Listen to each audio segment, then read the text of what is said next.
तो दोस्तों finally Mufasa the lion King, जी हाँ दोस्तों, ये जो मूवी है OTT प्लेटफॉर्म पर रिलीज़ हो चुकी है। तो आज की इस वीडियो में हम इसी पर बात करने जा रहे हैं।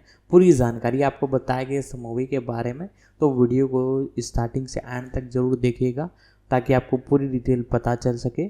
बाकी इसके बारे में अब हम जानना चालू करते हैं। मुफासा द लायन किंग एक आगामी अमेरिकी म्यूजिकल ड्रामा फिल्म है जो बैरी जेनकिंस द्वारा निर्देशित, जेफ नाथनसन द्वारा लिखित और वॉल्ट डिज्नी पिक्चर्स और पेस्टल प्रोडक्शंस द्वारा निर्मित है। फिल्म फोटोरियलिस्टिक एनिमेटेड है और 1994 की फिल्म द लायन किंग के 2019 रूपांतरण का प्रीक्वल और सीक्वल दोनों है। एक Donald Glover, Seth Rogen, Billy Eichner, John Kani और बेयोंसे नोल्स कार्टर ने रीमेक से अपनी भूमिकाएं दोहराईं और उनके साथ Aaron Pierre, Kelvin Harrison Junior, Tiffany Boone, Mads Mikkelsen, Thandiwe Newton, Lennie James शामिल है। और नोल्स कार्टर की बेटी ब्लू आइवी कार्टर अपनी पहली फीचर फिल्म में द लायन किंग के प्रीक्वल के विकास की पुष्टि सितंबर 2020 में की गई थी, जिसमें जेनकिंस निर्देशन से जुड़े थे और नाथनसन ने स्क्रिप्ट का मसौदा तैयार किया था। पियरे और हैरिसन जूनियर को अगस्त 2021 में वॉयस कास्ट के रूप में घोषित किया गया था। इसके बाद सितंबर 2022 और अप्रैल 2024 के बीच आगे की कास्टिंग की गई। फिल्म की आधिकारिक घोषणा तब की गई जब सितंबर 2022 में 2022 D23 एक्सपो की घोषणा में इसका आधिकारिक शीर्षक सामने आया। 2023 सैग-एफ्ट्रा हड़ताल के कारण जुलाई 2023 में फिल्म का निर्माण धीमा हो गया। मुफासा द लायन किंग 20 दिसंबर 2024 को सिनेमाघरों में रिलीज होने वाली है। 3 Walt Disney studio motion pictures द्वारा। परिसर प्राइड लैंड्स के सबसे महान राजाओं में से एक के उदय के बारे में प्रीक्वल अफ्रीकी सवाना में वापस जाता है, जहां रफीकी कियारा सिम्बा और नाला की बेटी को अपने दादा की कहानी सुनाता है, जबकि टिमोन और पुम्बा रंगीन टिप्पणी जोड़ते हैं।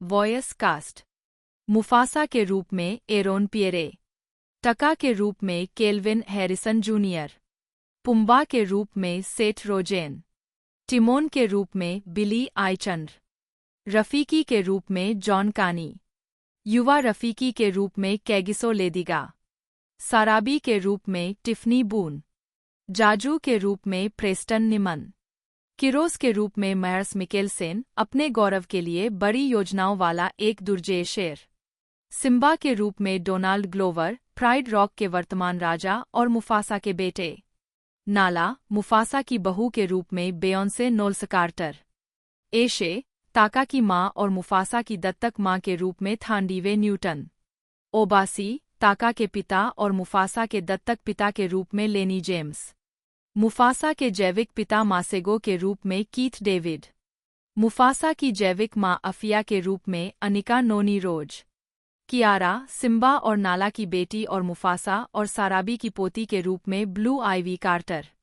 इसके अतिरिक्त ब्रेलिन रैंकिन्स, थियो सोमोलू, जोआना जोन्स, फोलेक ओलोवोफोएकू, थुसो मबेदू, शीला आतिम, अब्दुल सालिस और डोमिनिक जेनिंग्स को अज्ञात भूमिकाओं में लिया गया है।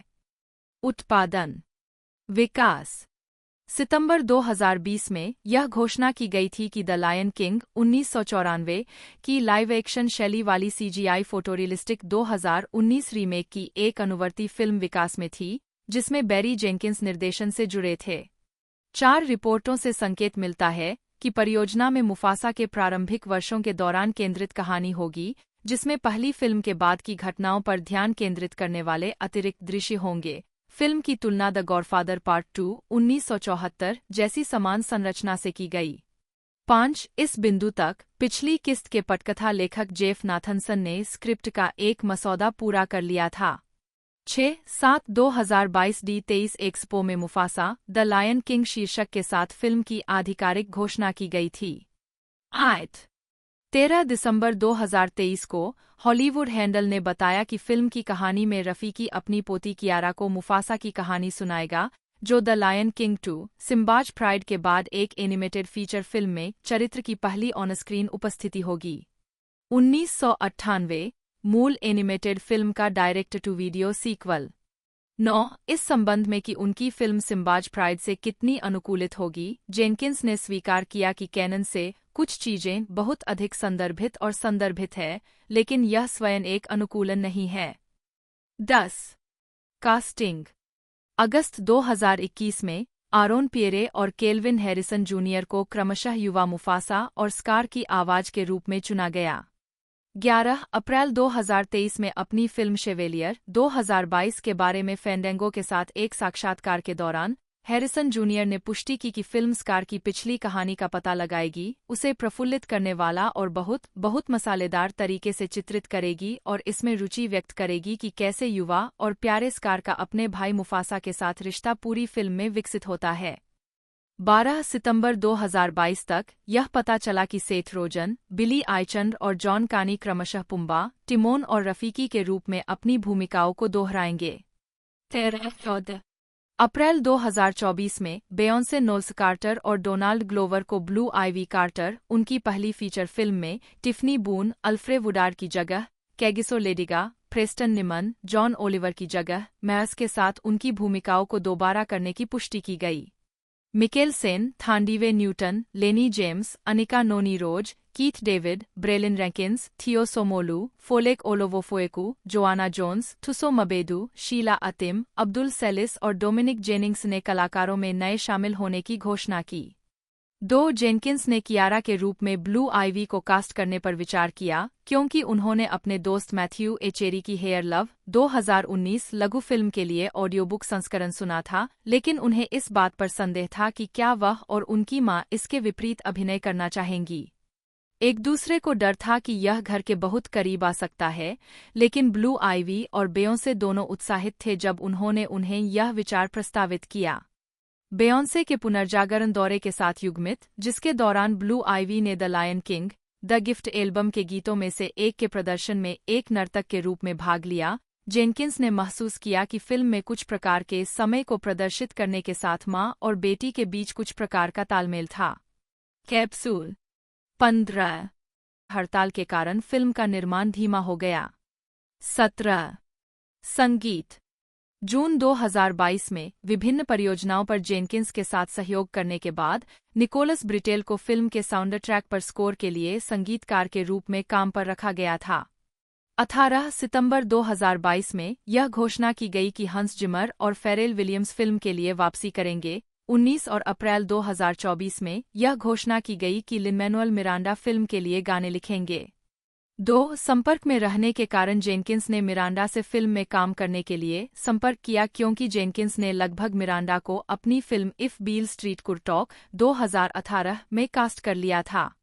10 मार्क मेंसिना मिरांडा के साथ गीतों का सहनिर्माण भी करेंगे, जिसमें लेबो एम अतिरिक्त स्वर और प्रदर्शन प्रदान करेंगे। 2 मार्केटिंग। D23 के दौरान उपस्थित लोगों को फिल्म का एक विशेष पूर्वावलोकन दिखाया गया, जिससे पता चला कि मुफासा एक अनाथ शावक था। पूर्वावलोकन से यह भी पता चला कि रफीकी और टिमोन मुफासा के अतीत और उसके राजा बनने के रास्ते के बारे में कहानियां सुनाएंगे। 20 बैरी जेनकिंस फिल्म को बढ़ावा देने के लिए 11 अप्रैल 2024 को सिनेमाकॉन में द वॉल्ट डिज्नी स्टूडियोज की 2024 थिएटर स्लेट की प्रस्तुति के दौरान भी दिखाई दिए, जहां उन्होंने टिप्पणी की, आप शायद सोच रहे हैं, मूनलाइट के निर्देशक क्या है? 2016 क्या आप मुझसे 8/4 टेंटपोल लीगेसी IP विशाल फिल्म के बारे में बात कर रहे हैं? और मुझे कहना होगा कि यह विचार पहले मेरे लिए भी बहुत अजीब था, लेकिन हे भगवान, यह मेरे सबसे अच्छे निर्णयों में से एक था। मैंने अपने जीवन में कभी भी कोई चित्र बनाया है और मुझे बहुत खुशी है कि मैंने यह चित्र बनाया है। 21 पहला टीजर ट्रेलर और आधिकारिक टीजर पोस्टर 29 अप्रैल 2024 को ABC के गुड मॉर्निंग अमेरिका पर शुरू हुआ। ट्रेलर के संगीत ट्रैक को सर्कल ऑफ लाइफ के एक नए वाद्य प्रस्तुतिकरण द्वारा बुक किया गया था, जिसमें पुष्टि की गई थी कि पिछली फिल्म से एल्टन जॉन और टिम राइस की कुछ संगीत सामग्री को किसी तरह से फिल्म में दिखाया जाएगा। 22 ट्रेलर को नकारात्मक प्रतिक्रिया मिली, जिनमें से कुछ ने फिल्म को अनावश्यक और एक निष्प्राण रीमेक का निष्प्राण प्रीक्वल माना। जेनकिंस ने ट्विटर पर प्रतिक्रिया व्यक्त करते हुए लिखा, द लायन किंग के बारे में कुछ भी स्मृतिहीन नहीं है।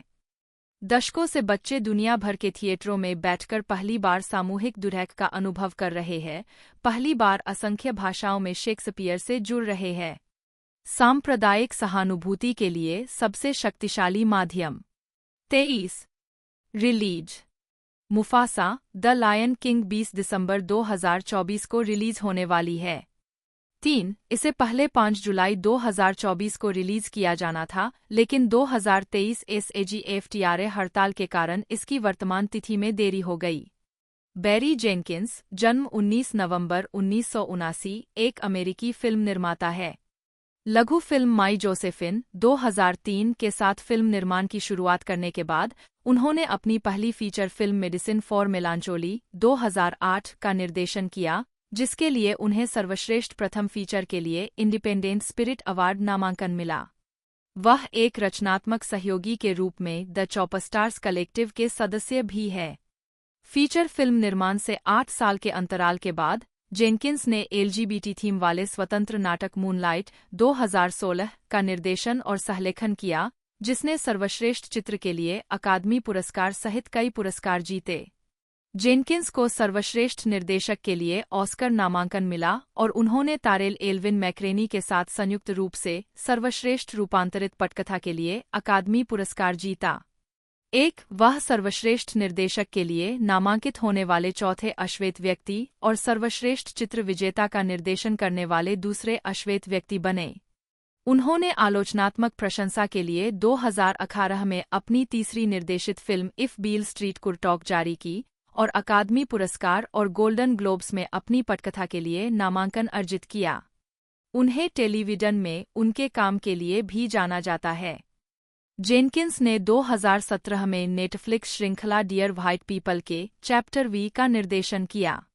2021 में उन्होंने इसी नाम के उपन्यास पर आधारित अमेज़न वीडियो सीमित श्रृंखला द अंडरग्राउंड रेलरोड का निर्माण और निर्देशन किया और उत्कृष्ट निर्देशन के लिए प्राइम टाइम एमी पुरस्कार प्राप्त किया। सीमित श्रृंखला या मूवी नामांकन और पीबॉडी पुरस्कार जीता। 2017 में जेनकिंस को दुनिया के सबसे प्रभावशाली लोगों की वार्षिक टाइम 100 सूची में शामिल किया गया था। प्रारंभिक जीवन जेनकिंस का जन्म 1979 में मियामी, फ्लोरिडा के जैक्सन मेमोरियल अस्पताल में हुआ था। वह 4 भाई बहनों में सबसे छोटे थे, प्रत्येक अलग अलग पिता से थे। उनके पिता उनकी मां से तब अलग हो गए जब वह जेनकिंस के साथ गर्भवती थी, यह विश्वास करते हुए कि वह जेनकिंस के पिता नहीं थे। जब जेनकिंस 12 वर्ष के थे तब उनकी मृत्यु हो गई। जेनकिंस को बाद के जीवन में अभी भी पता नहीं है कि मेरे असली पिता कौन है। 5. मुझे नहीं लगता कि हमें से किसी ने भी योजना बनाई थी, लेकिन मैं निश्चित रूप से एक गलती थी, उन्होंने बाद में कहा था। 6. उनकी मां, एक नर्स, क्रैक कोकीन की लत से पीड़ित थी। 5. 7. और वह एक किशोर भगोड़ी थी, जिनके बारे में जेनकिंस ने कहा था कि उन्होंने उन्हें छोड़ दिया था। 8. जेनकिंस मियामी के पड़ोस में स्थित लिबर्टी सिटी में पले बड़े और उनका पालनपोषण मुख्य रूप से एक अन्य वृद्ध महिला, जिसने किशोरावस्था में उनकी मां की देखभाल भी की थी, ने एक भीड़ भरे अपार्टमेंट में किया। मेरा पालनपोषण किसी ऐसे व्यक्ति द्वारा नहीं किया गया जो मेरा सगा रिश्तेदार था, और फिर भी मैं अपने सगे रिश्तेदारों को आस पड़ोस में चारों ओर देख सकता था क्योंकि हालात बहुत खराब थे। 10. किशोरावस्था में Jenkins Miami Northwestern senior high school के दोस्तों के साथ रहते थे, जहां वह फुटबॉल खेलते थे और ट्रैक दौड़ते थे। 6. उनके अव्यवस्थित और एकाकी बचपन ने उन्हें अंदर की ओर पीछे हटने और एक सक्रिय कल्पना विकसित करने के लिए प्रेरित किया। 11. उन्हें रचनात्मक लेखन की डिग्री हासिल करने की आशा थी। 6. जेनकिंस ने Florida state university college of motion picture arts FSU में फिल्म का अध्ययन किया। 3. जहां उन्होंने अपने भविष्य के कई सहयोगियों से मुलाकात की, जिनमें सिनेमेटोग्राफर जेम्स लैक्सटन, निर्माता एरेल रोमन्स्की और संपादक नेथ सैंडर्स और जोई मैकमिलन शामिल थे। 12. वहां अध्ययन करने का उनका निर्णय एक प्रारंभिक यात्रा से प्रेरित था। मैंने सोचा, यह अमेरिका की सबसे काली जगह है, मुझे यहीं रहना चाहिए। 6. अपने तकनीकी कौशल के मामले में अपर्याप्त महसूस करते हुए जेनकिंस ने उन्हें विकसित करने के लिए 1 साल की छुट्टी ले ली। 13. जेनकिंस को कार्यक्रम की शुरुआत में आत्मविश्वास की सामान्य कमी महसूस हुई, जो जेनकिंस के लिए सहज तरीके से शुरू हुआ। अपनी व्यक्तिगत शंकाओं को दूर करने के लिए अपने सहपाठियों की प्रेरणा से हटकर उन्होंने विदेशी आर्ट हाउस सिनेमा और वोंग कार्वाई, क्लेयर डेनिस, हो सियाओसियन और लिन रामसे जैसे निर्देशकों की ओर देखा। 14. फ्लोरिडा राज्य में रहते हुए जेनकिंस अल्फा फी अल्फा 15 बिरादरी के सदस्य बन गए। एफएसयू से स्नातक होने के 4 दिन बाद वह फिल्म निर्माण में अपना करियर बनाने के लिए लॉस एंजल्स चले गए, जहां उन्होंने प्रोडक्शन असिस्टेंट के रूप में विभिन्न परियोजनाओं पर काम करते हुए 2 साल बिताए। 3 हार्पो प्रोडक्शंस के लिए काम करने के बाद उनका हॉलीवुड फिल्म निर्माण से मोहभंग हो गया। यह अनुभव उनके फिल्म अध्ययन के समय के विपरीत था, जो दर्शाता है कि स्कूल में फिल्म निर्माण मेरे लिए अब तक की सबसे खूबसूरत चीज थी। जेनकिंस की पहली फिल्म उनकी 2001 की लघु फिल्म माई जोसेफिन थी, जो 11 सितंबर के हमलों के बाद एक युवा अरबी भाषी व्यक्ति के रोमांटिक जीवन का वर्णन करती है। 11 पहले वह अपनी नस्लीय और वर्गीय पहचान के कारण सफलता की संभावनाओं को लेकर चिंतित था, लेकिन माई जोसेफिन ने प्रदर्शित किया कि मैं खुद को किसी और की तरह निपुण बनाने के लिए काम कर सकता हूँ। 16 इसके बाद उन्होंने लिटिल ब्राउन बॉय में अपने साथियों की मौत के लिए काले बच्चों पर वयस्क के रूप में मुकदमा चलाने की खोज की। 11 बाद में उन्होंने उदासी की दवा के साथ इसका अनुसरण किया। 11 फिल्म, जिसे मम्बलकोर दृश्य से जोड़ा गया है, में व्याट सेनेक और ट्रेसी हेगिंस है। 17-18 अफ्रीकी अमेरिकियों को प्रदर्शित करने वाली कम बजट वाली मम्बलकोर फिल्मों की कमी के कारण प्रेरणा मिली। जेनकिंस ने याद किया कि फिल्म उस जगह का प्रतिनिधित्व करती थी जहां मैं शारीरिक, भावनात्मक और मानसिक रूप से था। 13-19 समीक्षकों द्वारा अच्छी तरह से स्वीकार की गई। फिल्म को त्योहारों का सामान्य दौरा मिला और 2009 और 2010 में प्रमुख शहरों में नामांकन, समीक्षा, छोटे पुरस्कार और सीमित रिलीज वितरण में अपनी हिस्सेदारी हासिल की। 4-20 मेडिसिन फॉर मेलांचोली के बाद जेनकिंस ने कई स्क्रिप्ट लिखीं। फोकस फीचर्स के लिए एक समय यात्रा महाकाव्य और if bill street could talk का रूपांतरण और बिल क्लेग का एक संस्मरण। 4-21 बाद में उन्होंने बरी के रूप में काम किया और एक विज्ञापन कंपनी स्ट्राइक एनीवेयर की सह स्थापना की। 2011 में उन्होंने जेंट्रिफिकेशन के बारे में एक विज्ञानफाई लघु फिल्म रेमाइग्रेशन लिखा और निर्देशित किया। जेनकिंस HBO के द लेफ्टओवर्स के लिए लेखक बने, जिसके बारे में उन्होंने कहा है, मुझे ज्यादा कुछ करने को नहीं मिला। 2012 में उन्हें यूनाइटेड स्टेट्स आर्टिस्ट फेलोशिप अनुदान प्राप्त हुआ। 23 इस अवधि के दौरान उन्होंने माना कि वह एक व्यक्ति और एक कलाकार दोनों के रूप में परिपक्व हुए हैं। उनकी स्क्रिप्ट के सफल न होने के कारण उन्हें यह विचार करना पड़ा कि क्या वह दूसरी फिल्म का निर्माण करने में असमर्थ है। उनकी अगली विशेषता, उन्होंने कहा, अभी मेरे पास आया। 22 2016 चांदनी मुख्य लेख मूनलाइट 2016 फिल्म। जेनकिंस ने तारेल एल्विन मैकक्रेनी के साथ 2016 के नाटक मूनलाइट का निर्देशन और सहलेखन किया, जो 8 वर्षों में उनकी पहली फीचर फिल्म थी। 4 यह मैकक्रेनी के नाटक in moonlight black boys look blue का रूपांतरण है। दोनों लेखकों के जीवन ने कहानी को प्रभावित किया। दोनों ने अपना बचपन मियामी, फ्लोरिडा में करीब करीब बिताया, हालांकि एक दूसरे को जाने बिना। जबकि जेनकिंस ने मुख्य पात्र चिरोन को स्वयं के प्रति चिंतनशील पाया। 7-22 उन्होंने विषमलैंगिक होने के कारण मैक्रेनी के नाटक को अपनाने के बारे में कुछ आपत्तियां और संदेह रखे, हालांकि उनकी साझा विशेषताओं और जेनकिंस में मैक्रेनी के भरोसे ने उन्हें प्रोत्साहित किया। 10 जेनकिंस की पटकथा, जिसे उन्होंने 10 दिनों में लिखा था, मैकक्रेनी की कहानी पर विस्तार करती है, जिसमें उनके पास पहले की तुलना में अधिक संसाधन और नियंत्रण है। 13 फिल्म की शूटिंग मियामी में 25 दिनों में की गई थी। फिल्मांकन को नाओमी हैरिस ने बहुत कम बजट वाला यह बहुत ही अंतरंग फिल्म निर्माण सहयोगात्मक बताया। 13-24 इसका प्रीमियर सितंबर 2016 में टेलुराइड फिल्म फेस्टिवल में किया गया, जहां इसे काफी पुरस्कार और आलोचनात्मक प्रशंसा मिली।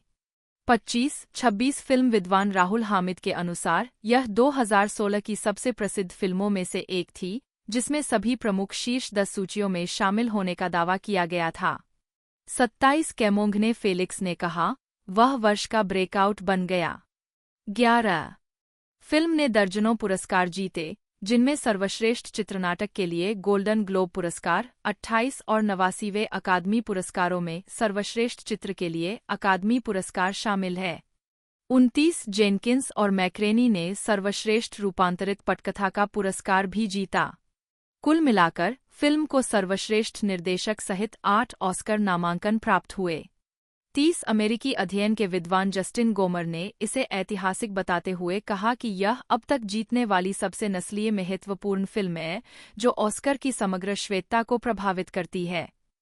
31, 32, 33 मानवविज्ञानी एलिजाबेथ डेविस ने कहा कि मूनलाइट और इसी तरह की फिल्मों की प्रशंसा कालेपन की सामाजिक और संस्थागत मान्यता और अनुमोदन में वृद्धि का संकेत देती है।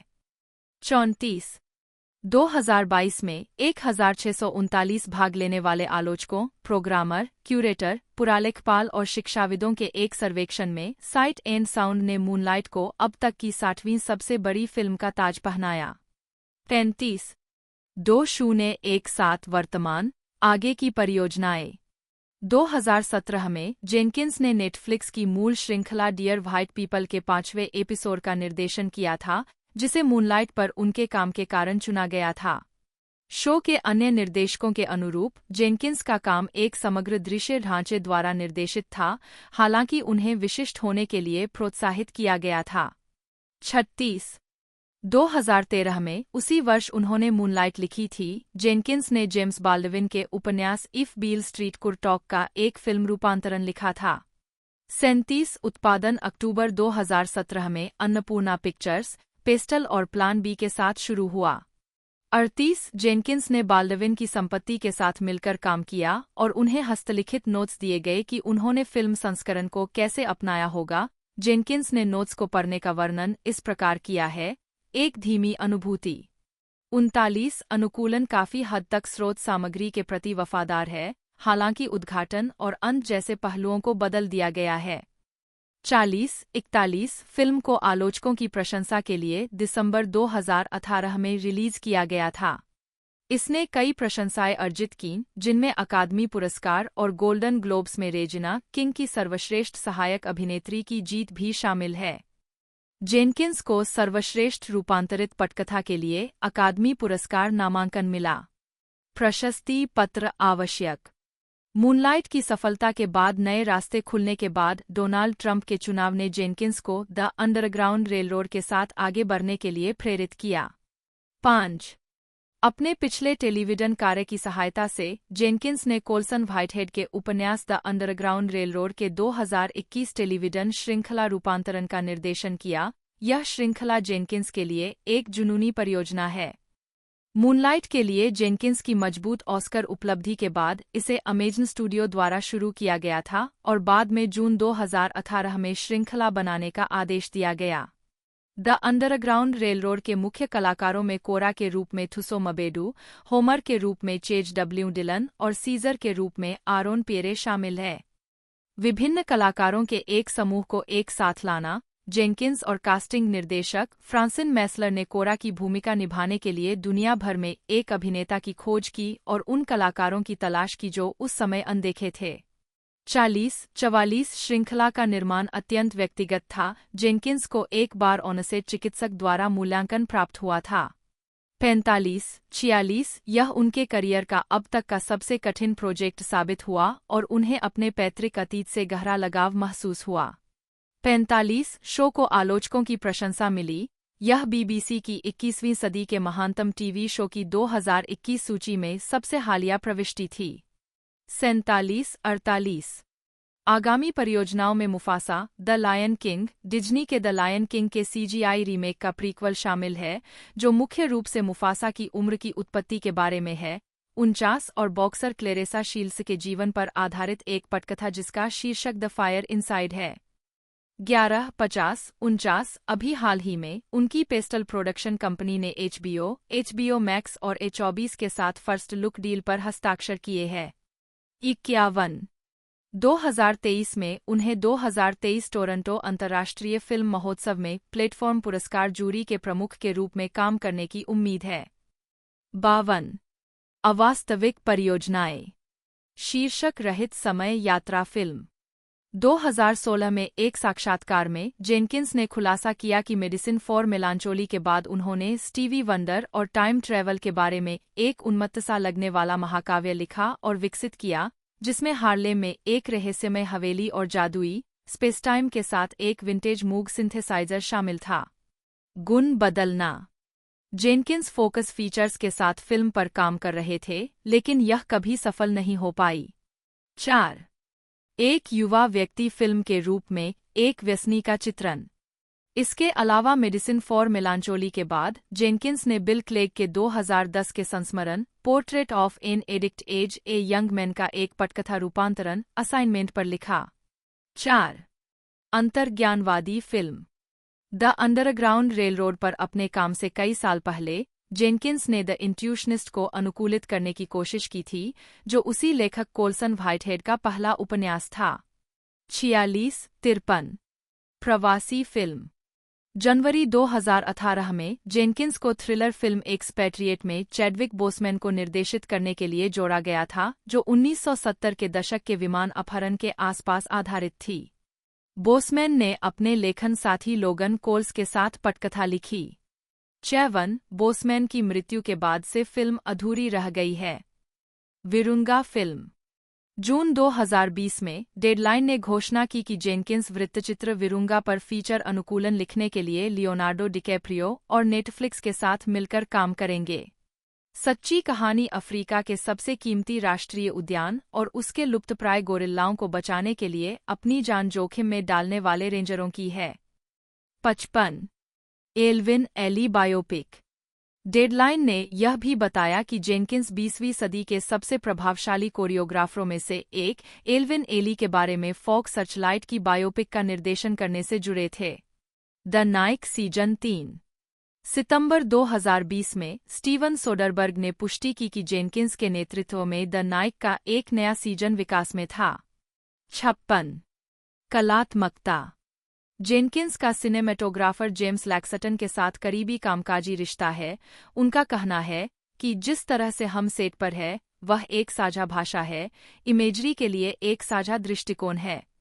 सेट पर जेनकिंस ने कहा कि उनका लक्ष्य अभिनेताओं की जरूरतों और उपलब्ध समय पर विचार करते हुए जितना संभव हो सके अपने पिछले विचार विमर्श को शामिल करना है। उन्होंने अपने दृष्टिकोण को सटीक और अंतरंग बताया है। हमेशा सेट पर सोचते रहते हैं कि मैं और क्या कर सकता हूँ। यह देखा गया है कि उनकी शैली पात्रों की भावनात्मक स्थिति पर विशेष ध्यान देती है। 1357 आरोन पेरे ने जेनकिंस को एक नेता के प्रतीक के रूप में वर्णित किया, क्योंकि उन्होंने सुनिश्चित किया कि हर कोई सुरक्षित महसूस कर रहा था, हर कोई समर्थित महसूस कर रहा था। जेनकिंस ने जेम्स बाल्डविन को एक महत्वपूर्ण प्रभाव के रूप में उद्धृत किया है, जो दर्शाता है कि अपने शुरुआती करियर में वह उनके प्रति जुनूनी थे।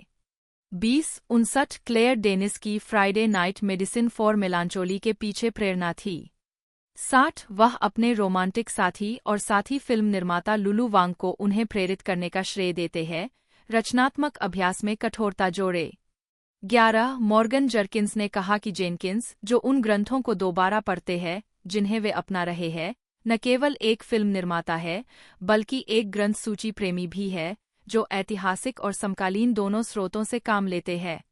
10 अधिक गहन कथानक और विषयों के बावजूद, विशेष रूप से यौन अभिविन्यास के संबंध में, पालन पोषण, दोस्ती और काले पुरुषत्व पर चर्चा करते हुए, जेनकिंस ने मूनलाइट में मेडिसिन फॉर मेलांचोली के उदास रंग पैलेट को उलटने का निर्णय लिया। वह चाहते थे कि दर्शक इसमें डूब जाए और पात्रों के चारों ओर कोमलता बनी रहे। यह इच्छा उनकी 2:35 पहलू अनुपात की पसंद में भी दिखाई देती है। 1327 फिल्म के 3 अलग-अलग अध्यायों में से प्रत्येक में विशिष्ट दृश्य है। सामान्य दृश्य फिल्म के विषयों को रेखांकित करते हैं और कहानी को उन्नत करने का इरादा रखते हैं। 26 दृश्य उनकी कहानी कहने का एक प्रमुख पहलू है, जिसमें इस बात पर ध्यान केंद्रित किया गया है कि वह कहानी का दृश्य रूप से अनुवाद कैसे कर सकते हैं। 10 चांदनी के विभिन्न तत्व समय का प्रतिनिधित्व करते हैं, जो जेनकिंस की विशेष रुचि है। वह बीते हुए समय को पारित होने के संस्कारों की एक श्रृंखला में बदल देता है और पूरी फिल्म में समय के साथ कटेफटे और खराब हेरफेर का उपयोग करता है। 1361 moonlight, if bill street could talk और द अंडरग्राउंड रेलरोड जेनकिंस की नज़र में एक विषयगत त्रय की रचना करते हैं, जिसमें बचपन के परित्याग की खोज की गई है, जिसमें उनकी अपनी भावनाएं भी शामिल है। मूनलाइट ने उनके बचपन के अनुभव को दर्शाया है, जबकि if Beale street could talk ने उनके कभी कभी वांछित परिवार को प्रदर्शित किया है। व्हाइटहेड के उपन्यास ने उन्हें परित्याग की भावनाओं को दूर करने में मदद की और उन्होंने परिवार के अलगाव को कहानी के एक प्रमुख पहलू के रूप में पहचाना। 5-8 जेनकिंस ने अपने काम में पात्रों के प्रति सहानुभूति व्यक्त की है। 46 एडेल रोमांस्की ने Medicine for Melancholy, Moonlight, If Beale Street could talk को एक टेम्पलेट पर विविधता के रूप में पहचाना, एक प्रेम कहानी। 6 जेनकिंस ने कहा कि मूनलाइट और इफ बीले स्ट्रीट कुरटॉक अपने दृश्यों में सबसे समान है। 59 काली पहचान। मेडिसिन फॉर मेलांचोली और मूनलाइट दोनों में जेनकिंस जोड़े ने काली पहचान पर अटकलों के साथ आत्मनिरीक्षण किया। मूनलाइट और इफ बील स्ट्रीट कुरटॉक अफ्रीकी अमेरिकी जीवन पर कठिन लेकिन कोमल चिंतन है। 13 बासठ गोमेर ने जेनकिंस को काले स्वतंत्र फिल्म निर्माताओं और कलाकारों के इतिहास के साथ जोड़ा, जो कालेपन की श्रेणी पर सवाल उठाते हैं। 33 जेनकिंस ने कहा है कि फिल्म के शिल्प और औपचारिकता पर गंभीरता से विचार करने के बीच वह अपने व्यक्तिगत अनुभव, अमेरिका में एक युवा अश्वेत व्यक्ति होना कैसा महसूस होता है, को स्पष्ट करना चाहते हैं। उनकी धारणा माई जोसेफिन में स्पष्ट है और चांदनी में होने का अनुमान लगाया। पूर्व के बारे में कहा, यह काम कर गया। मैंने सोचा, यही वह है जो मैं अपने पूरे जीवन के लिए करने जा रहा हूँ। 13-14-63 बी मूनलाइट के साथ जेनकिंस ने समसामयिक काले जीवन की प्रसिद्ध छवियों और कहानियों को विचित्र पहचान के साथ जोड़ा और अंतर्संबंध प्रकृति को श्वेत दर्शकों के लिए नहीं बल्कि काले समुदायों के लिए अधिक सुपाठ्य बना दिया। 64-65 चांदनी में सफेदी कम हो गई है, जिसके बारे में कहा जाता है कि यह काले पुरुषत्व और सामान्य काली पहचान की पारंपरिक हॉलीवुड समझ को खारिज करती है, जो काले कामुकता और पुरुषत्व के एक स्पेक्ट्रम को प्रदर्शित करती है। 66-67-32 सी अंडरग्राउंड रेलमार्ग भी इसी तरह टूट जाता है। जेनकिंस ने दासों को पूरी तरह से गुनी के रूप में चित्रित करने से बचना चुना। जेनकिंस ने खुद को गोमेर द्वारा न्यू ब्लैक हॉलीवुड कहे जाने वाले शब्द से अलग किया है। 33-68 जेनकिंस ने कहा, मुझे उम्मीद है कि यह मेरे पूर्वजों के बारे में रूढ़िबद्ध धारणाओं को मजबूत करने के बजाय पुनः संदर्भित कर सकता है, जिन्हें दशकों से कायम रहने दिया गया है। 5 द अंडरग्राउंड रेलरोड की रिलीज के बाद फेलिक्स ने लिखा कि जेनकिंस काले लोगों को खुद को आंखों में देखने में मदद करने के लिए चौथी दीवार तोड़ रहे हैं। उन्होंने इफ बील स्ट्रीट कुरटॉक के बदले हुए अंत को उनके ज्यादातर काले दर्शकों को एक सुखद अंत या कम से कम एक खुशहाल अंत देने के प्रयास के रूप में देखा। 11 जेनकिंस ने इस तरह के परिप्रेक्ष्य को फिल्म की महंगी प्रकृति के उपोत्पाद के रूप में देखते हुए अपने दर्शकों के प्रति विचार व्यक्त किया है, हालांकि वह ऐसे निर्णय लेने की इच्छा नहीं रखते हैं जो दर्शकों की प्रतिक्रिया का अनुमान लगाते हैं। आइरीन मेची, जन्म 21 सितंबर 1949, एक अमेरिकी पटकथा लेखक और नाटककार है, जिनकी प्रमुख कृतियों में कई डिज्नी एनिमेटेड फिल्मों की पटकथाएं शामिल हैं। उन्होंने the lion king 1994, the hunchback of Notre Dame 1996 और हरक्यूलिस 1997 की पटकथाओं का सहलेखन किया। सहलेखक रोजर एलर्स के साथ उन्हें the lion king stage musical के लिए पुस्तक लिखने के लिए 1998 में टोनी नामांकन प्राप्त हुआ। जीवनी मेकची का जन्म उनके परिवार की तीसरी पीढ़ी में हुआ था जो सैन फ्रांसिस्को, कैलिफोर्निया में रहते थे। उन्होंने कैलिफोर्निया विश्वविद्यालय, बर्कले में भाग लिया और थिएटर में कला स्नातक की उपाधि प्राप्त की। अपने करियर की शुरुआत में थिएटर निर्देशित करने की उनकी आकांक्षाओं ने उन्हें अमेरिकन कंजर्वेटरी थिएटर में अध्ययन करने के लिए प्रेरित किया, जहां उनके प्रशिक्षक जॉय कार्लिन उनके लेखन से प्रभावित हुए और उन्हें पूर्णकालिक आधार पर इसे आगे बढ़ाने के लिए प्रोत्साहित किया। वह सहमत। उनका पहला काम तब शुरू हुआ जब उन्होंने निकलोडियन के लिए बाय द वे जैसे बच्चों के कार्यक्रमों की एक श्रृंखला लिखी। 3 मेची का पहला नेटवर्क लेखन कार्य एमी पुरस्कार विजेता लिली टॉमलिन विशेष लिली सोल्ड आउट पर था। 2 उनके बाद के टेलीविजन क्रेडिट में वेलेरी, द पॉपकॉर्न किड और माई सिस्टर सैम भी शामिल है। इसके साथ ही मेची ने अखबार के स्तंभकार हर्ब केन की सैन फ्रांसिस्को की मजाकिया टिप्पणियों पर आधारित एक नाटक पर शोध किया और लिखा। यह नाटक अमेरिकन कंजर्वेटरी थिएटर में वर्कशॉप्ड था, जिसके कारण मेकची को केन के लेखन की 2 पुस्तकों का संपादन करना पड़ा, जो 1992 और 1993 में प्रकाशित हुई। 2 मार्च 1992 में मेची ने डिज्नी के साथ अपना जुड़ाव शुरू किया जब उन्होंने रिसाइकल रेक्स नामक एक एनिमेटेड शैक्षिक लघु पुस्तक लिखी। लघु फिल्म ने युवा दर्शकों को अपशिष्ट पदार्थों को पुनर्चक्रित करने, कम करने और पुनः उपयोग करने के लिए प्रोत्साहित किया। 1992 की गर्मियों के दौरान मेची को द लायन किंग की स्क्रिप्ट को बेहतर बनाने के लिए बोर्ड पर लाया गया था, जिसे उनके लिए अफ्रीका में बाम्बी के रूप में प्रस्तुत किया गया था। कई महीनों बाद पटकथा की पुनर्लेखन प्रक्रिया के दौरान जोनाथन रॉबर्ट्स भी उनके साथ शामिल हो गए। दोनों लेखकों ने मिलकर स्क्रिप्ट में अनसुलझे भावनात्मक मुद्दों को निपटाया और टिमोन, पुम्बा और हाइनास के साथ अतिरिक्त कॉमेडी लाए। द लायन किंग पर अपने काम के बाद उन्होंने the hunchback of Notre dam और हरक्यूलिस की पटकथाओं का सहलेखन किया। इसके अलावा उन्होंने द लायन किंग के ब्रॉडवे संगीत रूपांतरण के लिए पुस्तक का सहलेखन करने के लिए रोजर एलर्स के साथ फिर से टीम बनाई, जिसके लिए उन्हें संगीत की सर्वश्रेष्ठ पुस्तक के लिए टोनी पुरस्कार के लिए नामांकित किया गया। बाद में वह द लायन किंग 1 में अतिरिक्त पटकथा सामग्री का योगदान करने के लिए एलर्स के साथ फिर से टीम में शामिल होंगी। मेची ने पिक्सर फिल्म ब्रेव के लिए सहपटकथा लेखक के रूप में काम किया, जिसे ब्रेंडा चैपमैन द्वारा सहनिर्देशित किया गया था।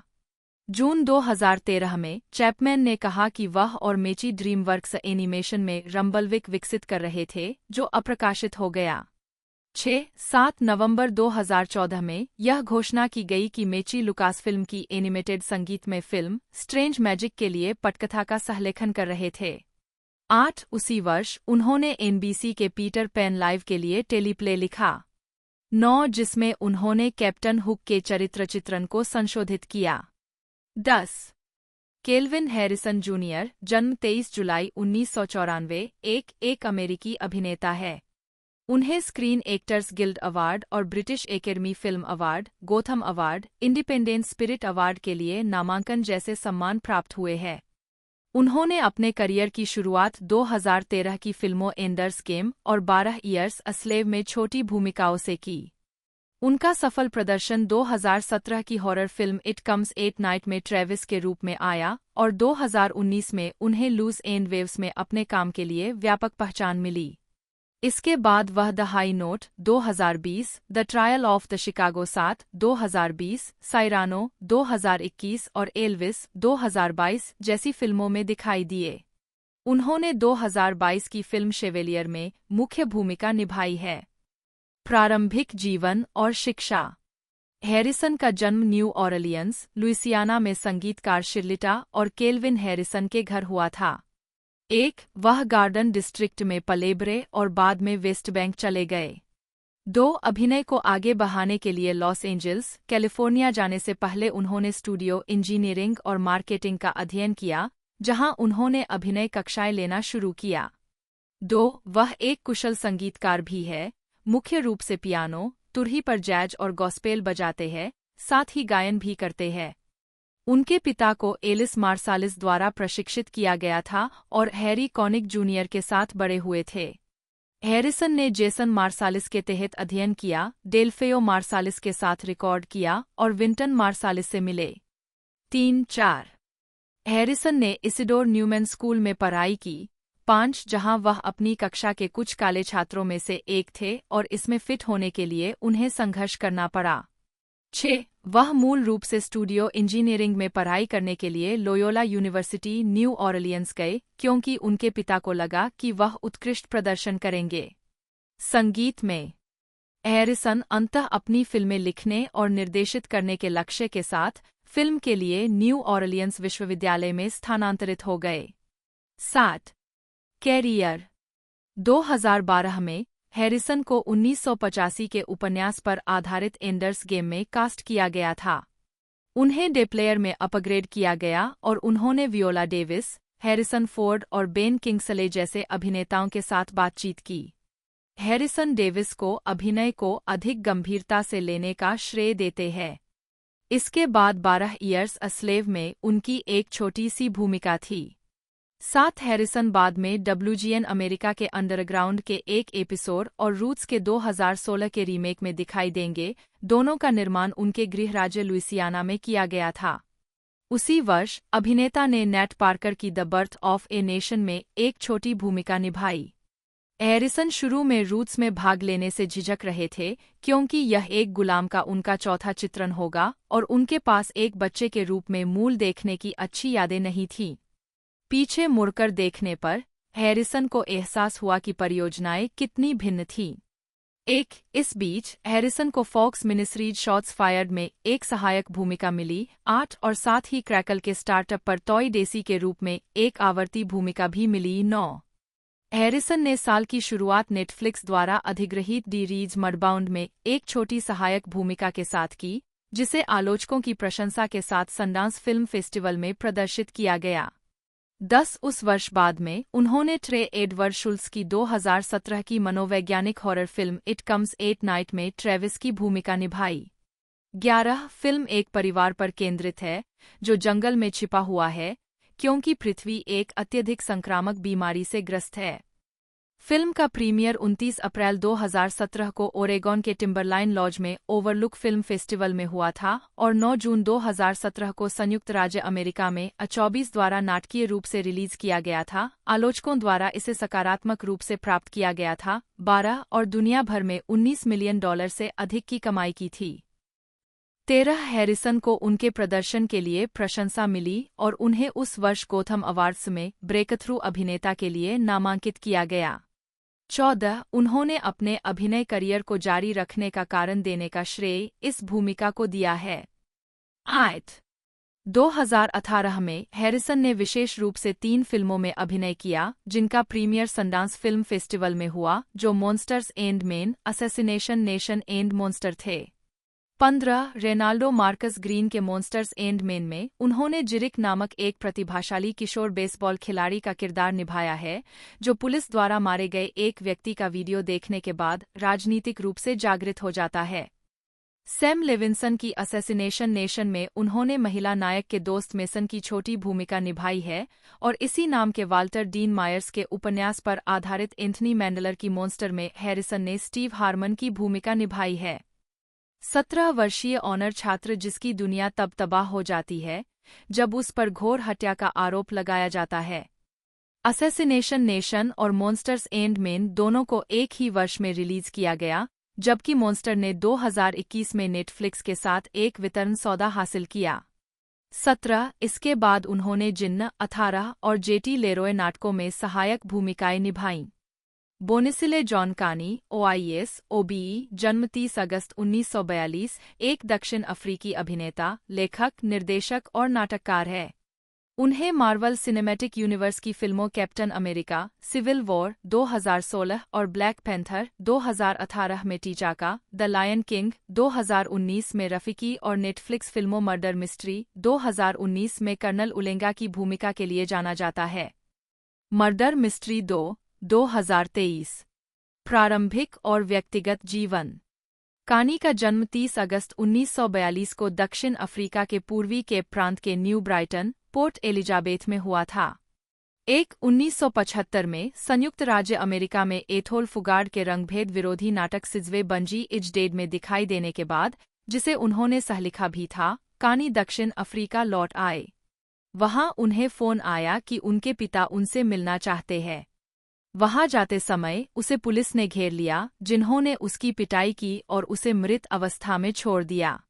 घटना के परिणामस्वरूप उनकी बाईं आंख चली गई और अब वह एक कृत्रिम अंग पहनते हैं, जो तकनीकी रूप से एक कांच की आंख है।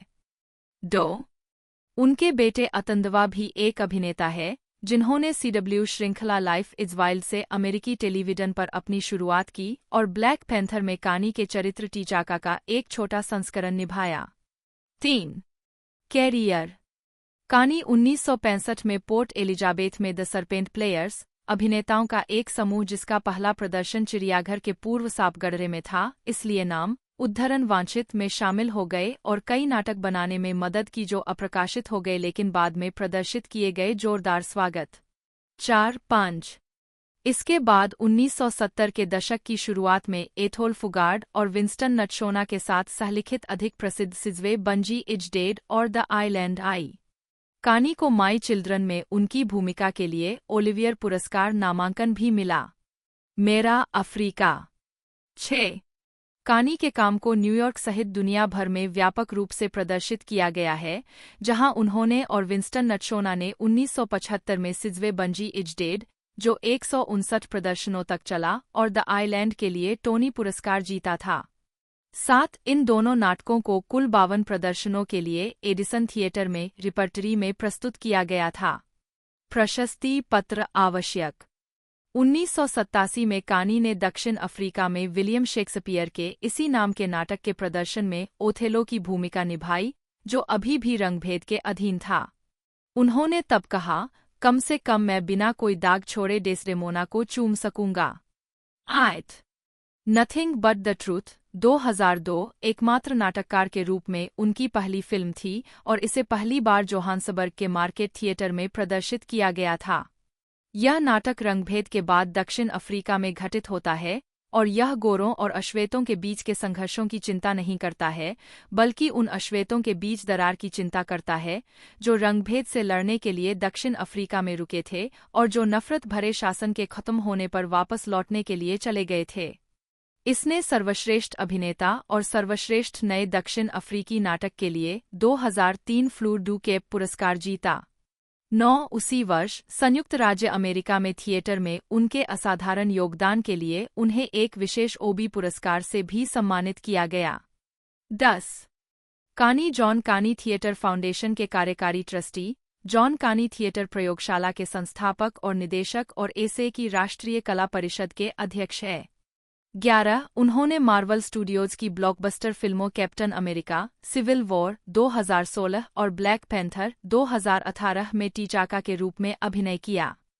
तथ्य यह है कि कानी जोसा के मूल वक्ता थे, जिसके कारण चाडविक बोसमैन, जिन्होंने उनके ऑनस्क्रीन बेटे टीचल्ला की भूमिका निभाई, ने वकांडा की भाषा बनाई और जोसा में पूरे दृश्यों को सीखा, हालांकि उन्होंने पहले कभी भाषा का अध्ययन नहीं किया था।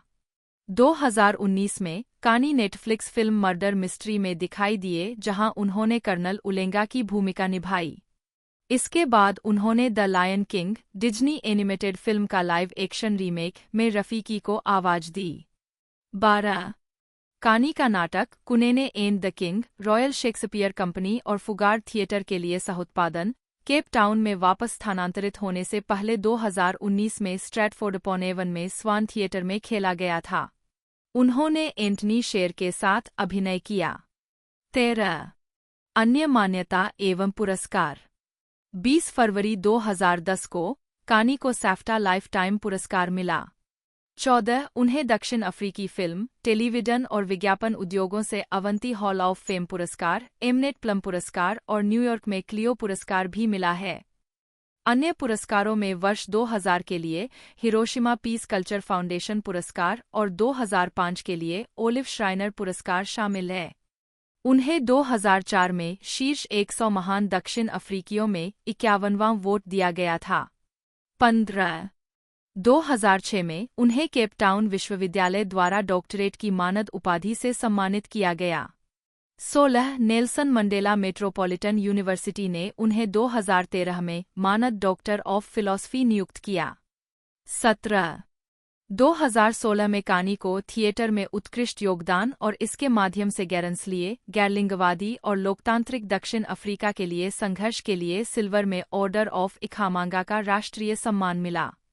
1 उनके सम्मान में न्यूटाउन, जोहान्सबर्ग में मार्केट थिएटर कॉम्प्लेक्स के मुख्य थिएटर का नाम बदलकर द जॉन कानी थिएटर कर दिया गया है। 18 2020 में उन्हें विटवाटरसैंड विश्वविद्यालय द्वारा मानद डॉक्टरेट की उपाधि से सम्मानित किया गया था। 19 हाल ही में 2021 में जॉन कानी को द दा विंची इंस्टीट्यूट द्वारा दा विंची लॉरिएट से सम्मानित किया गया है। 2023 में उन्हें नाटक की सेवाओं के लिए ब्रिटिश सरकार से मानद ओबीई से सम्मानित किया गया। 20 खेलता ए सिज़वे बंजी इज डेड 1972 एथोल फुगार्ड और विंस्टन नटशोना के साथ सहलेखक। द आइलैंड 1973 एथोल फुगार्ड और विंस्टन नटशोना के साथ सहलेखक। अनैतिकता अधिनियम के तहत गिरफ्तारी के बाद के बयान, एथोल फुगार्ड और विंस्टन नटशोना के साथ सहलेखक। मेरे बच्चे मेरा अफ्रीका। अभिनेता नथिंग बट द ट्रूथ 2002, एकमात्र नाटककार। The Tempest 2008, Baxter theatre, Cape Town में कैलिबन की भूमिका में अभिनेता। लापता 2014, अभिनेता और एकमात्र नाटककार। कुनेने एंड द किंग 2019, अभिनेता और नाटककार। सेठ आरोन रोजन बटा आरो एन बटा, जन्म 15 अप्रैल 1982, एक कनाडाई अमेरिकी अभिनेता, हास्य अभिनेता और फिल्म निर्माता है। मूल रूप से वैंकूवर में एक स्टैंड अप कॉमेडियन, वह 1999 में जुर अपाटो की श्रृंखला फ्रीक्स एंड गीक्स में एक भूमिका के लिए लॉस एंजल्स चले गए और 2001 में अपाटो के सिटकॉम अनडिक्लेयर्ड में एक भूमिका मिली, जिसने उन्हें एक लेखक के रूप में भी काम पर रखा। रोजन को द अली जी शो 2004 के अंतिम सीजन में एक स्टाफ लेखक के रूप में नौकरी मिली, जिसके लिए लेखन टीम को विभिन्न प्रकार की श्रृंखला के लिए उत्कृष्ट लेखन के लिए प्राइम टाइम एमी पुरस्कार के लिए नामांकित किया गया था। बाद में अपाटो ने उन्हें फिल्मी करियर की ओर निर्देशित किया। उनकी पहली फिल्म उपस्थिति डॉनी डार्को 2001 में एक छोटी भूमिका थी और अपाटो के निर्देशन में बनी पहली फिल्म द 40-ईयर-ओल्ड वर्जिन 2005 में उनकी सहायक भूमिका थी, जिसे उन्होंने सहनिर्मित किया था। अपाटो की कॉमेडी नॉक्ड अप 2007 और फनी पीपल 2009 में उनकी प्रमुख भूमिकाएं थीं। रोजन और उनके राइटिंग पार्टनर इवान गोल्डबर्ग ने सुपरबैड 2007, pineapple express 2008, the green hornet 2011 और दिस इज द एंड 2013 फिल्मों का सहलेखन किया और दिस इज द एंड और द इंटरव्यू का निर्देशन किया। 2014, जिनमें से सभी में रोजन ने अभिनय किया। Jack and Miri make a porno 2008, neighbours 2014, इसके 2016 सीक्वल द डिजास्टर आर्टिस्ट 2017 और लॉन्ग शॉट 2019 में उनकी हास्य भूमिकाएं थीं। उन्होंने 50/50 2011, टेक दिस वाल्चर 2011, स्टीव जॉब्स 2015 और द फेबलमैन्स 2022 में नाटकीय भूमिकाएं निभाई है। उन्होंने हुलू मिनिसीरीज पाम एंड टॉमी 2022 पर एफएक्स में भी अभिनय किया, जिसके लिए उन्हें सर्वश्रेष्ठ सहायक अभिनेता नामांकन के लिए प्राइम टाइम एमी और गोल्डन ग्लोब अवार्ड मिला। रोजन ने एएमसी टेलीविजन श्रृंखला प्रीचर 2016 से 2019 का सहविकास किया है, जिस पर उन्होंने लेखक, कार्यकारी निर्माता और निर्देशक के रूप में भी काम किया है। उन्होंने 2019 से अमेज़न प्राइम वीडियो सुपरहीरो श्रृंखला द बॉयज और 2021 से इनविंसिबल का कार्यकारी निर्माण भी किया है। रोजन को एनिमेटेड फिल्मों Shrek the third 2007, Horton hears a who में उनकी आवाज भूमिकाओं के लिए भी जाना जाता है। 2008 कुंग फू पांडा श्रृंखला द स्पाइडरविक क्रॉनिकल्स 2008, मॉन्स्टर्स बनाम aliens 2009, sausage party 2016, the lion King 2019 और the Super Mario brothers movie 2023। प्रारंभिक जीवन। सेठ आरोन रोजन का जन्म 15 अप्रैल 1982 को वैंकूवर, ब्रिटिश कोलंबिया में यूक्रेनी और रूसी मूल के एक यहूदी परिवार में हुआ था। 1-2 उनकी मां सैंडी बेलोगस एक सामाजिक कार्यकर्ता है और उनके अमेरिकी पिता मार्क रोजन गैरलाभकारी संगठनों के लिए और वर्कमेन सर्कल यहूदी भाईचारे संगठन के सहायक निदेशक के रूप में काम करते थे। 3, 4, 5, 6 अपनी दोहरी नागरिकता के बारे में रोजन ने कहा है, मैं निश्चित रूप से अमेरिकी होने से कहीं अधिक कनाडाई होने से जुड़ा हूं क्योंकि वह कनाडा में पलेबरे है। 7 उन्होंने अपने माता पिता का वर्णन किया है, जो इज़राइल में किबुत्स बीट अल्फा पर मिले थे, कट्टरपंथी यहूदी समाजवादी। 4 रोजन की एक बड़ी बहन है, जिसका नाम दान्या है। 2-3 उन्होंने वैंकूवर तलमूड टोरा एलिमेंट्री स्कूल और पॉइंट ग्रे सेकेंडरी स्कूल में पढ़ाई की, अपने कई सहपाठियों को अपने लेखन में शामिल किया और 10 वर्षों तक क्योकुशिन कराटे में लगे रहे। 8-9 उन्हें कैंप मिरियम, एक हबोनिम द्रोह शिविर में प्रस्तुत स्टैंड अप कॉमेडी के लिए भी जाना जाता था। 3, 10, 11, 12, 13, 14, 15 एक बच्चे के रूप में रोजन कॉमेडी के अलावा कोई और करियर नहीं बनाना चाहते थे। उन्होंने कहा, जैसे ही मुझे एहसास हुआ कि आप एक नौकरी के रूप में मजाकिया हो सकते हैं, यही वह नौकरी थी जो मैं चाहता था। 5. उन्होंने 12 साल की उम्र में मार्क पोली द्वारा सिखाई जाने वाली कॉमेडी कार्यशाला में दाखिला लेने के बाद शो बिजनेस में अपनी शुरुआत की। 3. उनकी शुरुआती कॉमेडी दिनचर्या में उनके बार मिचवा, उनके दादा दादी और उनके कैंप काउंसलर के बारे में चुटकुले शामिल थे। 16. 3. एक किशोर के रूप में वह बार मिचवा और छोटी पार्टियों जैसी जगहों पर स्टैंड अप कॉमेडी करते थे, बाद में बार में चले गए। 17. 18. एक मोहेल ने उसे चुटकुले लिखने के लिए भुगतान किया। 19. 13 साल की उम्र में उन्होंने अपने बचपन के दोस्त इवान गोल्डबर्ग के साथ सुपरबैड का एक रफ ड्राफ्ट लिखा, जिनसे उनकी मुलाकात बार मिचवा कक्षाओं में हुई थी। 5. 19. 20 अपने किशोर अनुभवों के आधार पर 4. रोजन और गोल्डबर्ग ने हाई स्कूल में अपना शेष समय स्क्रिप्ट को चमकाने में बिताया। उन्हें शुरू में चिंता थी कि अमेरिकन पाई 1999 ने उन्हें फिल्म के विचार से वंचित कर दिया था, लेकिन उन्होंने फैसला किया कि फिल्म पात्रों के बीच सभी ईमानदार बातचीत से पूरी तरह से बचने में कामयाब रही। हम इसी के लिए जा रहे हैं। 4. उनकी मां उनके हास्य प्रयासों का समर्थन करती थी और अक्सर उन्हें कॉमेडी क्लब युक में स्टैंड अप कार्यक्रमों में ले जाती थी। 19. अपने अद्भुत हास्य के साथ वह 16 साल की उम्र में वैंकूवर एमेच्योर कॉमेडी प्रतियोगिता में दूसरे स्थान पर रहे। 17. इसके अलावा जब रोजेन 16 वर्ष के थे, तब उनके पिता की नौकरी चली गई और उनकी मां ने अपनी नौकरी छोड़ दी, जिससे उन्हें अपना घर बेचने के लिए मजबूर होना पड़ा और एक काफी छोटे अपार्टमेंट में स्थानांतरित होना पड़ा। लगभग इसी समय एक स्थानीय कास्टिंग कॉल में भाग लेने के बाद उन्हें जड अपाटो के television show freaks and Geeks में एक भूमिका मिली। 5. 19 रोजन ने हाई स्कूल छोड़ दिया, अपाटो के लिए काम करना शुरू कर दिया। 21, 22 और अपने परिवार के साथ लॉस एंजल्स में स्थानांतरित हो गया। रोजन ने बिलों का भुगतान किया और केवल 16 साल की उम्र में मुख्य वेतन कमाने वाला बन गया। रोजन के अभिनय की शुरुआत अपाटो के फ्रीक्स एंड गीक्स में एक तीखे सनकी केन मिलर के रूप में हुई, जो अंततः 1999 में पहली बार रिलीज हुई एक पंथ हिट श्रृंखला थी। 5 किशोरों के जीवन के एक समूह के इर्दगिर्द घूमते हुए फ्रीक्स एंड गीक्स पहली बार 1999 में प्रसारित हुआ। हालांकि अच्छी तरह से समीक्षा की गई, यह शो एनबीसी का सबसे कम देखा जाने वाला कार्यक्रम था और खराब रेटिंग के कारण एक सीजन के बाद रद्द कर दिया गया था। 21-23 रोजन के कामचलाऊ कौशल से प्रभावित होकर 19 अपाटो ने उसे अपने दूसरे शो अनडिक्लेयर्ड में मुख्य भूमिका के रूप में चुना। रोजन को मूल रूप से एक काफी लोकप्रिय लेकिन बेवकूफ कॉलेज के नवागंतुक की भूमिका निभाने के लिए तैयार किया गया था, लेकिन नेटवर्क ने नहीं सोचा था कि वह अग्रणी व्यक्ति था। अपाटो ने शो में शामिल न होने का विकल्प चुना। 19 रोजन ने अल्पकालिक उत्पादन के लिए एक कर्मचारी लेखक के रूप में भी काम किया। 24-25 2002 में शो के रद्द होने के बाद रोजन को अधिक ऑडिशन नहीं मिले, जिससे उन्हें निराशा नहीं हुई, क्योंकि उन्होंने हमेशा सोचा था कि एक लेखक के रूप में वह बेहतर सफलता हासिल करेंगे। 26 वह जल्द ही अपाटो के फ्रैट पैक का हिस्सा बन गया, जो एक घनिष्ठ समूह था जिसमें स्टीव कैरेल और पॉल रूड शामिल थे। 17 एक वयस्क व्यक्ति द्वारा एक किशोर रोजन के साथ इतना समय बिताने की अजीबता के बारे में अपाटो ने कहा, मैं कॉमेडी का इतना प्रशंसक हूं कि भले ही वह 16 साल का है, मुझे पता है कि मैं उन लोगों में से एक के साथ घूम रहा हूं जो महान कॉमिक्स में से एक बनने जा रही है।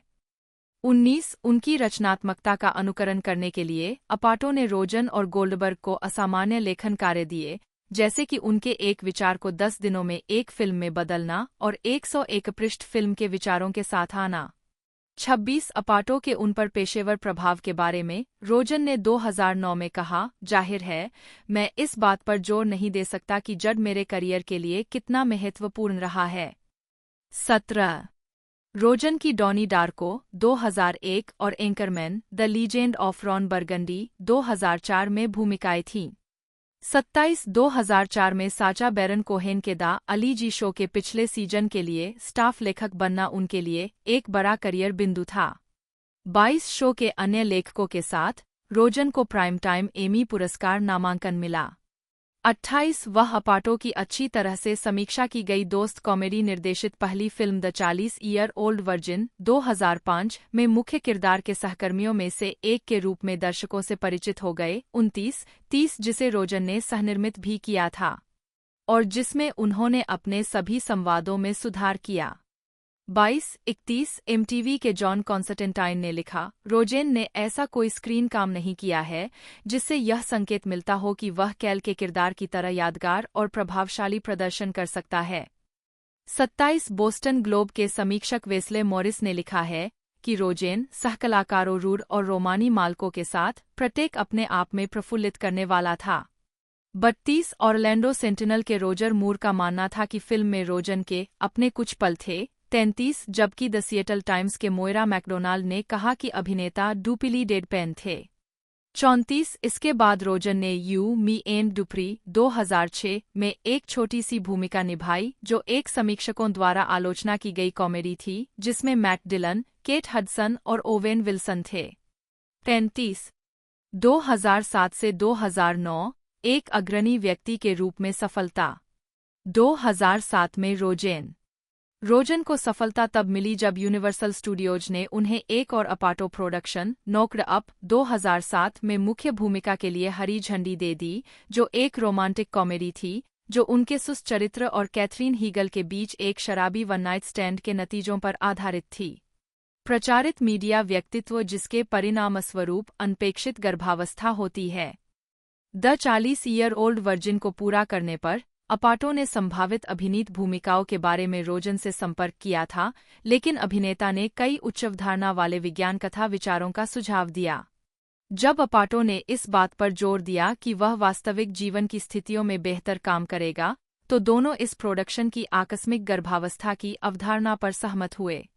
36 रोजन ने हीगल के साथ सेक्स दृश्यों की शूटिंग को घबराहट पैदा करने वाला बताया और फिल्म का कुछ ध्यान उनसे दूर करने के लिए सहायक कलाकारों के प्रति आभारी थे।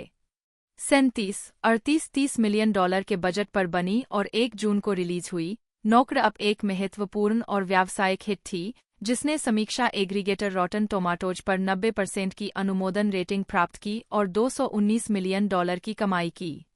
39-40 रोजन को भी अनुकूल समीक्षाएं मिलीं।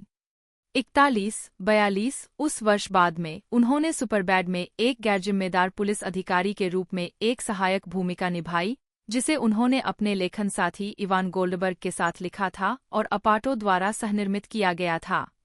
माइकल सेरा और जोना हिल मुख्य भूमिका निभाते हैं, 2 किशोर सबसे अच्छे दोस्त जिनकी पार्टी की योजनाएं उनके आधार पर गलत हो जाती है। 4 आलोचकों ने इसे बहुत प्रामाणिक मानते हुए फिल्म और इसके लेखन को बाहर कर दिया। 43 और यह 2 सप्ताह तक अमेरिकी बॉक्स ऑफिस पर शीर्ष पर रही। 44 इसके बाद रोजन ने animated film Shrek the third में एक मुखर कैमियो भूमिका निभाई जो 2007 में भी रिलीज हुई। 45 और अक्टूबर 2007 में सैटरडे नाइट लाइव की मेजबानी की।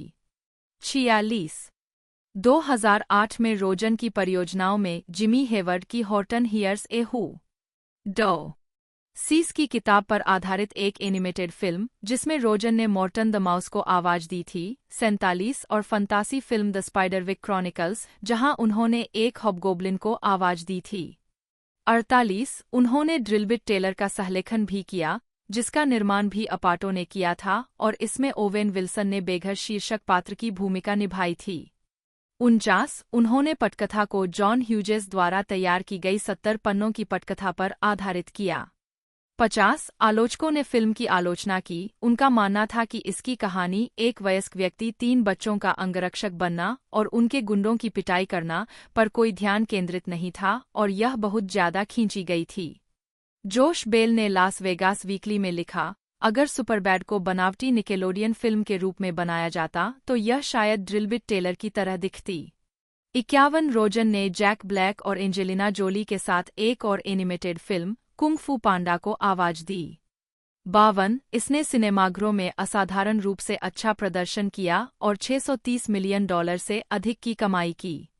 53 उन्होंने जुलाई में रिलीज हुई कॉमेडी स्टेप ब्रदर्स में एक छोटी सी भूमिका निभाई।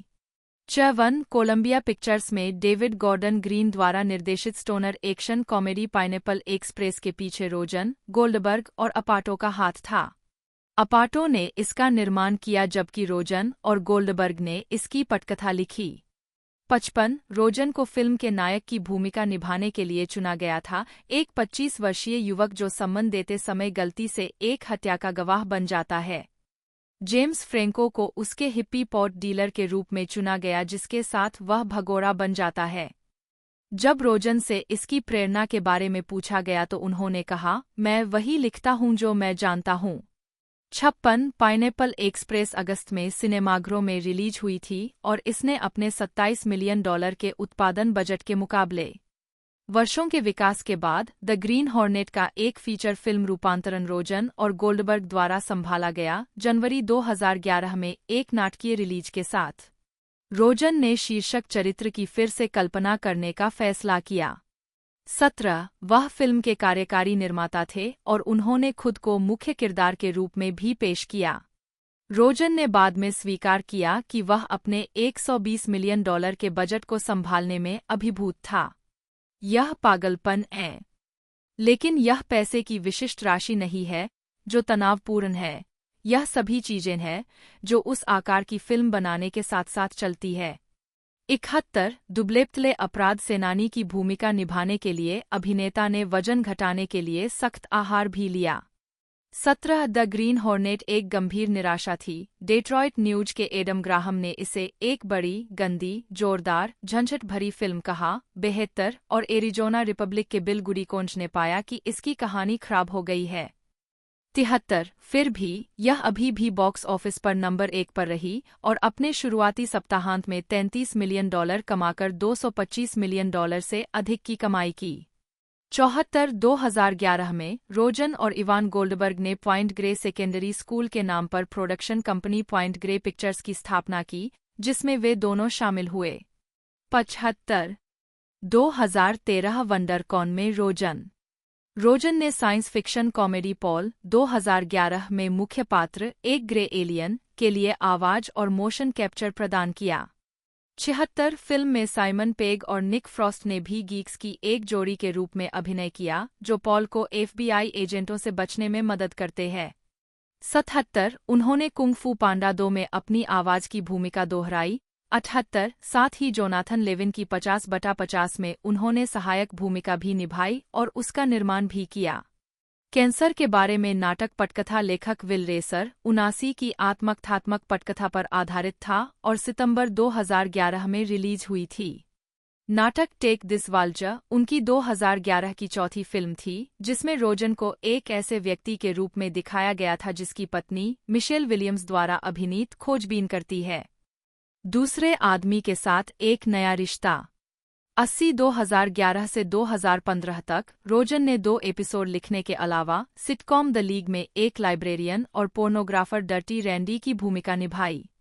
81 रोजन ने फरवरी 2012 में 27वें इंडिपेंडेंट स्पिरिट अवार्ड्स की मेजबानी की और बारबरा स्ट्रीसंड की सहअभिनीत road movie the guilt trip दिसंबर में सिनेमाघरों में रिलीज हुई।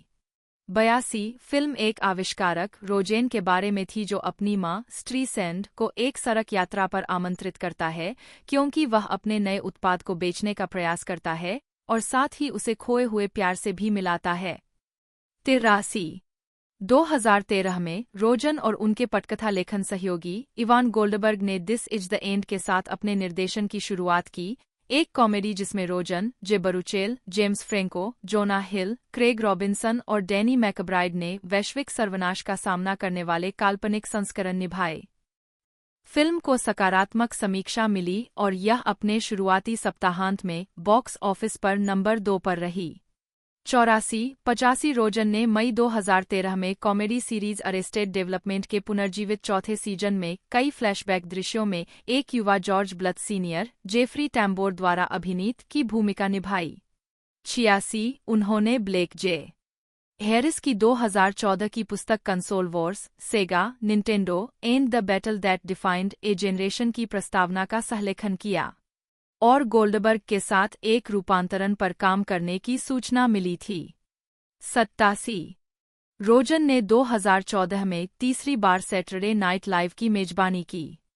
88 उस मई में रोजन ने रोज बायर्न और जैक एफ्रॉन के साथ नेबर्स में अभिनय किया, जिसे निकोलस स्टोलर द्वारा निर्देशित किया गया था।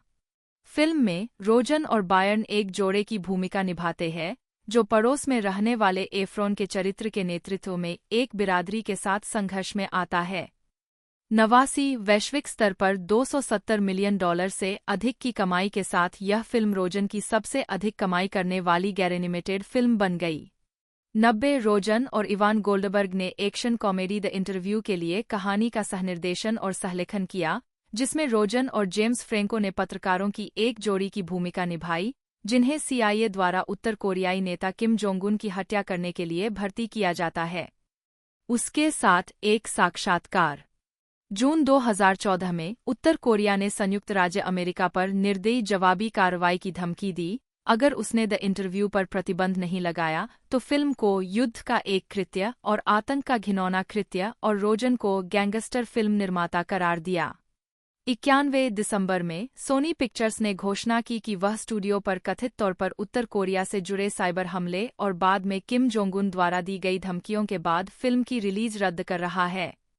92 इस निर्णय की आलोचना के परिणामस्वरूप सोनी ने बाद में फिल्म को ऑनलाइन उपलब्ध कराया और 25 दिसंबर 2014 को नाटकीय रिलीज की अनुमति दी। 92 फिल्म समीक्षकों से मिली-जुली राय मिली। वैरायटी के स्कॉट फाउंडर्स ने फिल्म को कम्युनिस्ट भोजन की कमी के रूप में उतना ही हास्यास्पद और उतना ही लंबा पाया। 93 जबकि द डेली टेलीग्राफ के आलोचक रॉबी कॉलिन ने कहा कि यह कर्कश, अभद्र, जोर से व्यंग्य करने वाली थी, व्यंग्य जिसके हृदय में शरारत और अंतःकरण में मीथेन है।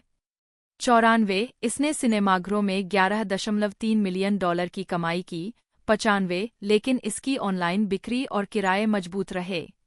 96 इसके अलावा 2014 में रोजन ने कॉमेडी 22 जंप स्ट्रीट में जोना हिल के चरित्र के डबल के रूप में और जेम्स फ्रैंको के नाटक the sound and the fury में एक टेलीग्राफर के रूप में कैमियो भूमिका निभाई।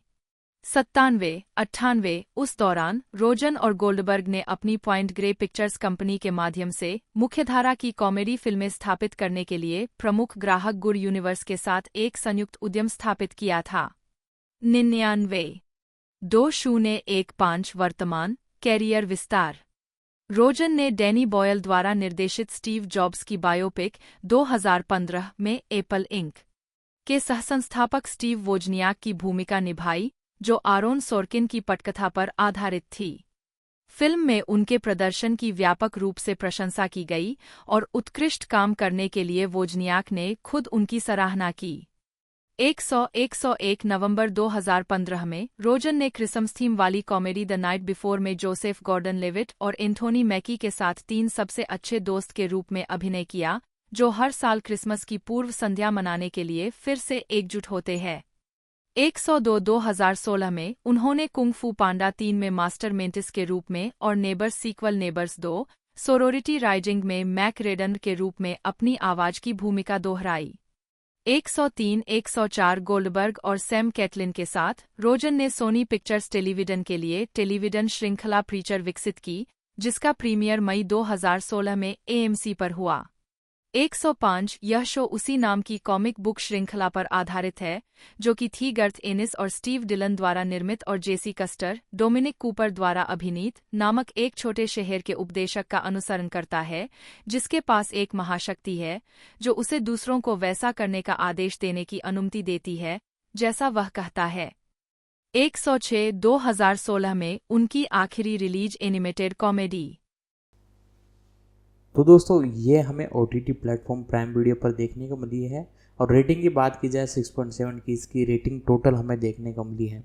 बात की जाए इस मूवी के बजट और बॉक्स ऑफिस कलेक्शन के बारे में, तो बजट मूवी का 200 मिलियन का था और इसके अंदर इसने 700 मिलियन का बॉक्स ऑफिस कलेक्शन दिया। इस वजह से मूवी सुपर डुपर हिट रही और OTT प्राइम वीडियो पर ये रिलीज़ हो चुकी हैं। बाकी मैंने पूरी डिटेल इसके एक तरह से बता दी है आपको। वीडियो अच्छी लगी हो तो आप वीडियो को जरूर से लाइक कीजिएगा। मिलते हैं अगले वीडियो में।